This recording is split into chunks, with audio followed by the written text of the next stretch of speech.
Hear that? That's the sound of a cool coding project! In this video, we're diving into the NoteBlockAPI, a plugin. Oh, hello there. A plugin that lets you take songs from NoteBlock Studio and play them on your Minecraft server. And here's our goal. Every time someone joins a server, a random song will start playing for them. Along the way, we'll learn about adding dependencies and repositories, randomness, arrays and hash maps, and adding files to your plugin. Phew, a lot. Before we code, we need two things. We need to add the NoteBlockAPI to our Visual Bukkit project and get some songs to play. When adding an API, which is extra code someone else made to make our life easier, there are usually two sources: the API's own website or documentation, or a GitHub repository. The NoteBlockAPI lives on GitHub, so we'll use Jetpack. Jetpack is a cool service that makes GitHub projects usable in tools like Visual Bukkit. So search Jetpack on Google, paste in the GitHub repository link, click on Lookup, and select Get It! Now you need to select Maven, and we'll see two things. The first one is the repository tag, and the second one the dependency tag. Both of these need to be copied into Visual Bukkit. In Visual Bukkit, go to Plugin Settings, Maven, and select Add Dependency. If you drag the dependency window next to our website, you'll see that the text between the tags match up with the fields in Visual Bukkit. So for group ID, this is com.github.kosha2000. For artifact ID, this is NoteBlock, if I can spell right, API, and version 1.6.3. Now try adding the repository on your own. Next, we need music. We could make our own music with NoteBlock Studio, but I'm lazy, so we're going to download some songs from this GitHub repository. Click on the code button and download as a zip. In Visual Bukkit, go to Plugin Settings, Build, and click on Open Folder.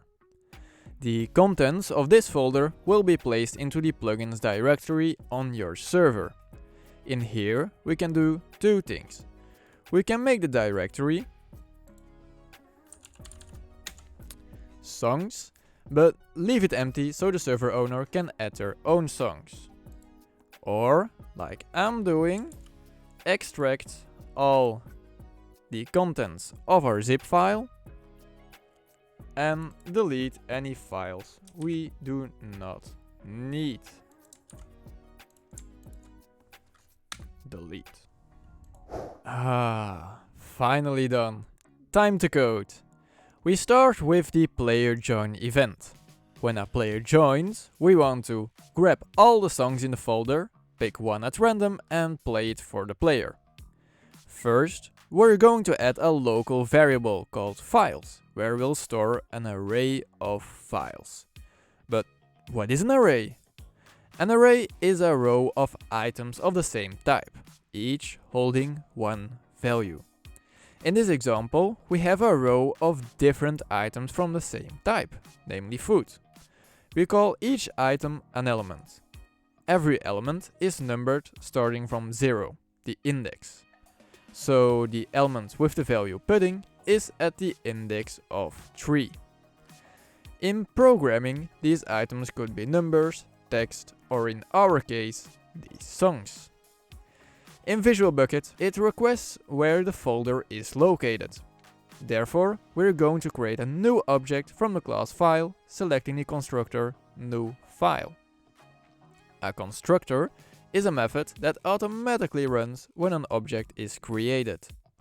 In our constructor, we add a method to get the data folder of this plugin. The data folder is a place where we saved our songs. Lastly, we add the name of the directory where the songs are located. Now, how do we pick a random song from that list? We'll use Java's random class. Imagine rolling dice, except instead of getting numbers 1 to 6, you get numbers from 0 all the way up to the amount of songs in the plugin folder. So we're adding a local variable to store our randomly generated number. We'll use the random class and the method next integer. Inside there, add a new random object, and lastly a method getting the length of the array. This random number will be used as the index in our array of songs. To do this, add a local variable to save the chosen song. Inside the variable, add a parse method from the class NBSDecoder. This is a method from the NoteBlockAPI that will turn the file into music. Therefore, we need to get a file from the array, with the index being our random number. We're also going to save the joining player in a variable. Next, add a local variable for the song player, kinda the speaker for the player.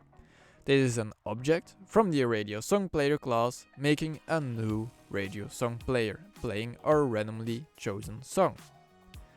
Now, we add a method to add the speaker to the joining player. Then, we set its volume to 100 and the playing to true. If we test things out,